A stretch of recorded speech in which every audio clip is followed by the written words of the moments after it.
Hello, घरे पहुँच गईल? बस अब इन्हें पहुँचे थी। एक कॉल और मैसेज करके बोल देता ना।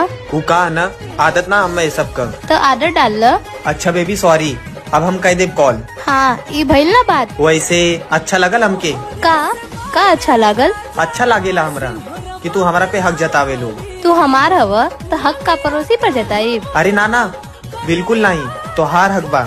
अच्छा ये सब छोड़, कुछ खैला तू? मम्मी घरे ना ही और हमें खाना भी बनावा ना वाला। वीडियो कॉल करा, हम सिखावत है खाना कैसे बनावल जाला। अरे कौनो बात ना, तू थक गया लोगो ना, आराम करा, हम बाहर से कुछ ले ले। हाँ ठीक बा ठीक बा।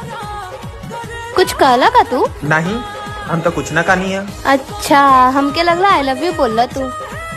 I love you. हाँ तो हमके बोला के परेला, तू खुद से ना बोल सकेला। हम तो उसे बहुत प्यार करीला जान। हर एक मुस्कान हमारे सोना